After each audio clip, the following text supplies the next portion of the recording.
আসন্ন ত্রয়োদশ জাতীয় সংসদ নির্বাচনে টাঙ্গাইল এক আসনে স্বতন্ত্র প্রার্থী হিসেবে মনোনয়নপত্র জমা দিয়েছেন লেফটেন্যান্ট কর্নেল আসাদুল ইসলাম আজাদ। রোববার দুপুরে তিনি মধুপুর উপজেলা নির্বাহী কর্মকর্তা ও সহকারী রিটার্নিং অফিসার মোহাম্মদ জুবায়ের হোসেনের নিকট তার মনোনয়নপত্র জমা দেন। দলীয় মনোনয়ন না পেয়ে স্বতন্ত্র প্রার্থী হিসেবে নির্বাচনে লড়ার সিদ্ধান্ত নিয়েছেন এই নেতা। মনোনয়নপত্র জমা দেওয়ার সময় তার সঙ্গে উপস্থিত ছিলেন কর্নেল আজাদ সমর্থন গোষ্ঠীর আহ্বায়ক আবুল কালাম আজাদ, আশরাফুল ইসলাম মাসুদ, নুরুল আলম মেম্বার, সাবেক ইউপি সদস্য হাফিজুর রহমান সহ অন্যান্য নেতৃবৃন্দ। মনোনয়নপত্র জমাদানের সময় তার সমর্থক ও শুভানুধ্যায়ীরা উপস্থিত ছিলেন।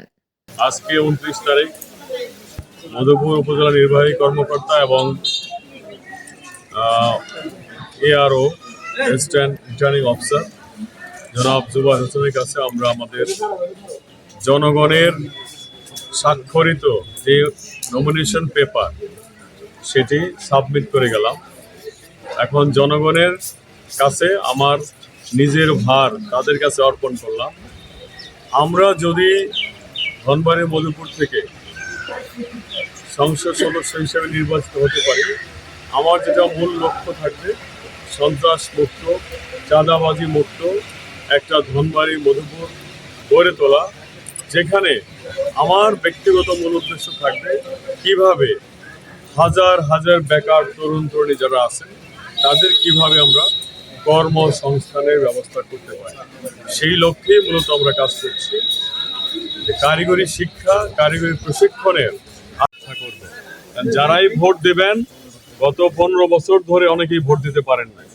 যেহেতু পারেন নাই, এত বছর পরে ডক্টর ইউনূস স্যার ক্ষমতায় আছেন, উনি একটা সুষ্ঠু নির্বাচন দিবেন। মাননীয় সেনাপ্রধানও বলেছেন উনি একটা সুষ্ঠু নির্বাচন দিবেন। ইলেকশন কমিশনার বলেছেন উনি একটা সুষ্ঠু নির্বাচন দিবেন। পুলিশ প্রশাসন, উপজেলা প্রশাসন সকলের সাথে কথা বলেছি। সকলের উদ্দেশ্য একটা সুষ্ঠু নির্বাচন উপহার দেয়া। মানুষও সেটা চায়। সবাই মিলে আমরা যারা প্রার্থী আছি, আমরাও যদি একে অপরকে এই বিষয়ে একটু সহযোগিতা করি, একটা সুষ্ঠু নির্বাচন অবশ্যই সারা বাংলাদেশ যদি পারে, আমরা ধনবাড়ী মধুপুর অবশ্যই পারবো ইনশাল্লাহ। সন্তানদের রেজাল্ট অনেকই খারাপ। এসএসসি এইচএসসি প্রায় অর্ধেক ফেল করে, আর বাকি যারা পাসও বা করেন রেজাল্ট খুব একটা ভালো না।